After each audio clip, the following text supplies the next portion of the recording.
Hello students. Today class I'll discuss DAC. What is DAC? Full form is Digital to Analog Converter. DAC, Digital to Analog Converter. But before going to detail of the topic, I would like to discuss with you what is analog signal and what is digital signal and what are their importances. So first of all, what is analog signal? Analog signal is a form of continuous wave. It means that something is analog, that we have so many possibilities, or we can say infinite possibilities. But if we talk about digital signal, then we say we have only discrete finite possibilities. If I give you the example, like if I say switch on the light, so we have only two possibilities, on and off, yes, no. It's some sort of digital, like a square wave. But if I say music is too loud, make it slow, make it down, so you make the voice low, low, low, low, and low. So, but what are the advantages of digital signal? The advantages of digital signal is, the one thing is the attenuation is less in case of digital, and another thing is signal strength is more in comparison to analog, and rejuvenation of digital signal is easier in comparison to analog signal. But then why we want analog? Why? What is the necessity of the analog signal? The necessity is our today word is analog. That is our real word. We say temperature, pressure, volume. All measurements are analog. So that's why the analog is so important. And while every time we make analog to digital, it leads to the quantization error. So the another important thing is interfacing. What is interfacing? Like our CPU, this work on digital signal basis.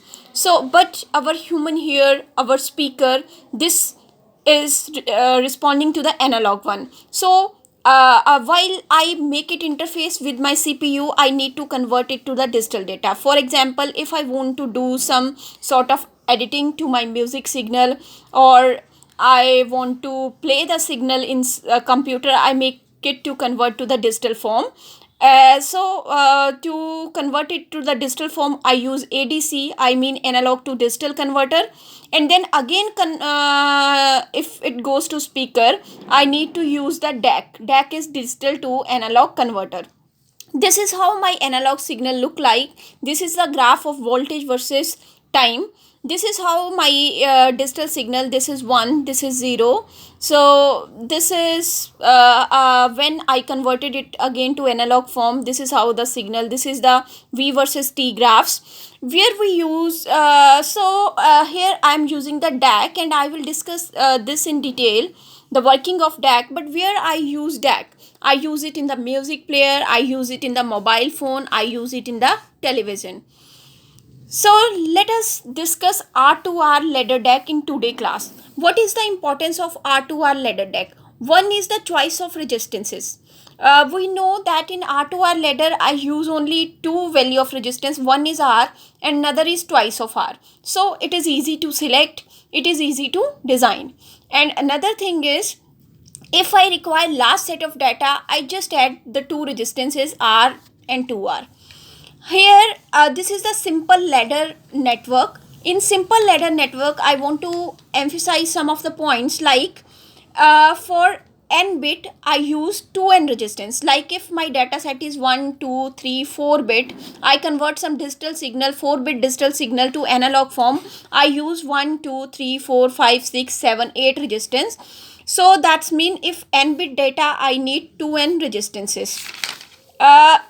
Basically the students are confused between the voltage mode and the current mode, and in many of the books this topic current mode is not covered.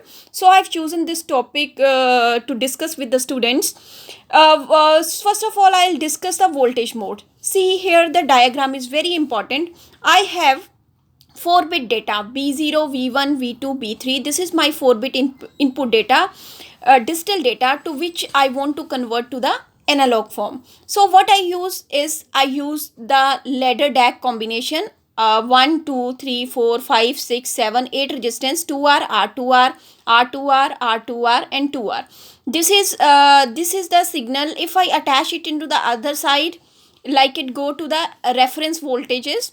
Reference voltage means to the digital input 1, and if I connect it to the other side, this is connected with the ground, that's mean it goes to the zero potential, and on another side it connect with the reference potential. Now I will see what is the voltage drop across these 2 points. To see this, I need to solve this circuit, and I'll see which point correspond to how much is potential. So for the simplification, I will simplify the circuit by assuming that my B3 is at logic 1. B3 is logic 1, that's mean this is 1, this is 0, this is 0, this is 0. That's mean these are all connected to the ground, and this is only connected to the reference voltage. If while not taking into account my amplifier circuit, the use of amplifier circuit is that it sum up all the points, and we require this is my RF feedback resistance. This depend upon what is my input resistance. So if I simplify the circuit, you see that this is R2R, R2R, 2R, 2R, R, and 2R. So if you will solve this circuit, this 2R, 2R in parallel at point X, and this result into the parallel combination result into the R, and then this R and R in series. Now this circuit changes to this, like this RR in series, this is again 2R, 2R, 2R parallel, this parallel combination result in R, RR again in series, this is 2R, 2R, 2R in parallel, and so this is again RR and 2R. Now I want to see what is the output voltage. To calculate the output voltage, I use the voltage division rule. This is potential drop across this 2R is V reference into 2R divided by total distance 2R plus 2R. This is B reference by 2. If I see the Thevenin equivalent, the resultant resistance is R, 2R, 2R in parallel, this makes 2R, and my output voltage is reference by 2. This is how the equivalent circuit I can draw. But now I'll see this was the possibility of 1-0-0 combination. But if I want to see 0-1-0-0 combination, this means that this is 0, this is 1, this is 0, this is 0. That's mean my reference voltage is connected to here. Now again I will solve the circuit for simplification. How I will solve? This 2R, 2R parallel, it makes 2R. This RR again, this 2R, 2R make 2R. This R again series with R, this makes 2R, 2R, 2R again parallel, this makes 2R.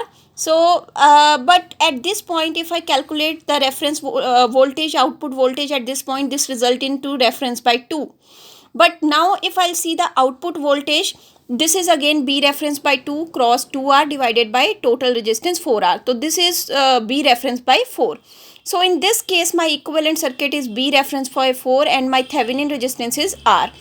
So this means that similar way I can see the other combination which will result into V reference by 8 and my combination 0, 0, 0, 1. In case when only the least significant bit is high and other bit are 0, this will contribute V reference by 16 part.